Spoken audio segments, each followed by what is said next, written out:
So this is my video review of Zero Dark 30. I kind of made a little mini PowerPoint to, I don't know, just keep my thoughts together, and that way it was not just, a black screen. So, it came out in 2012, which I was still in high school, so I did not go see this in theaters when it came out. I think I saw this movie maybe once it hit Netflix, or we rented it or something, but it had been a while, so when I watched it last night, it was kind of like watching it for the first time. It was the first time my husband had seen it when he watched it with me. So I took some notes to kind of have references, and yeah. So, kind of going back to what I was kind of talking about is why I chose this movie. So I was 4 when the 9/11 events happened, and with the anniversary being today, and I knew it was coming up, I decided to try to find a movie that had reflections of it. I typically do a yearly, honoring the fallen type event. Last year I walked for, I think it was almost 6 miles, and that got that posted up on YouTube, actually, of me doing that as a way to remember everybody.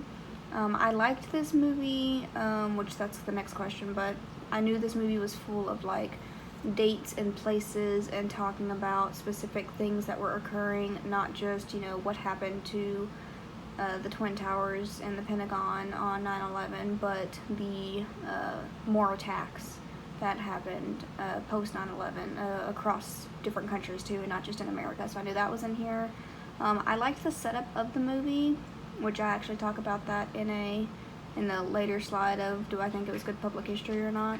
But I liked the fact that it was very military type style, because it was a lot of seeing the the camps and stuff that they held prisoners and whatnot. So yeah, thoughts of the movie, kind of already been saying it, but overall I did enjoy it. It was 2.5 hours long, which nowadays that's almost nothing, because if you watch a Marvel movie, most of those are 2 hours long. But thinking back of when the movie came out, I think that was still a newer thing to happen. It also had, of course, the ending of when they found Osama bin Laden, and having that feeling of America was able to, get to the guy that caused all the issues.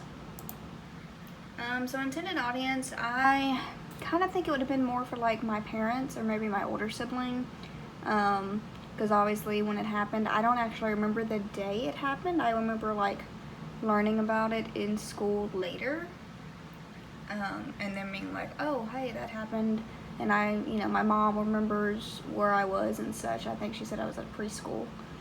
That'd be right, because I was 4.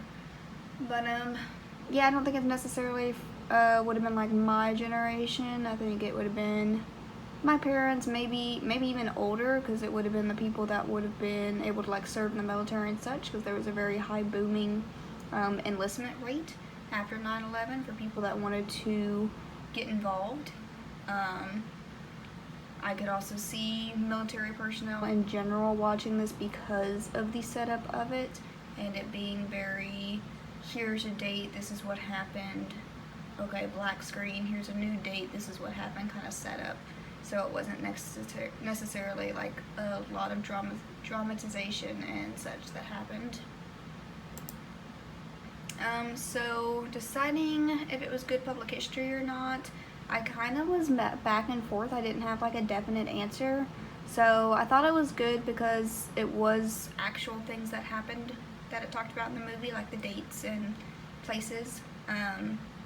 You also saw the movie's depiction of Pakistan during that time, because it showed when they were I don't want to say street hunting, that sounds bad, but I don't know what else to say, for bin Laden, and trying to ping a phone of one of his associates. They were driving around Pakistan, and so you got to see kind of that atmosphere and how busy and how many people there are. And then again, at the end, you have America being successful in finding bin Laden. But then on the maybe not quite, the style of the film again would be a little bit of a deterrent for some people that can't find engagement in that kind of film. because a lot of military style movies have some kind of romance or homeland type drama. That's not in this one. Like, I think the main character at one point gets joked about with her friend of not getting with somebody, and that's really about it. And then with the upcoming generation, like the people that are, you know, just graduating high school or starting at A&M this year, being born like after 9/11, they learned about it in school. They, you know, and their parents could probably, you know, tell them about it, but it's not something in their memory. Like, even though I don't remember the day it happened, I still kind of remember the atmosphere and it being all over the news and stuff like that. I did fact check a few things, so I did have that, so I wonder if this is gonna work. Oh, no, it's gonna go backwards. Come here. My computer doesn't like having multiple slides open. Need a new one. Okay, so I was curious if the main character was actually like part of the real deal, and this article talks about how she wasn't like, I mean, yeah, she was in the CIA and is based off of a real CIA member, but there was a lot more to, not responding, see, need a new one. There was a lot more to just her and the character, like what the character did. There was more to it. It wasn't just her doing it. Okay, yeah. Technical difficulties. Anyways, moving on. And then one of the events they mentioned was a bombing that happened in New York in 2010. And honestly, I can't say I remember this. I probably heard about it, but it's not something being down in the South that I necessarily would recall. But I looked it up to see if it was legit, and yes, it was referencing a actual event that happened there. And then I also looked up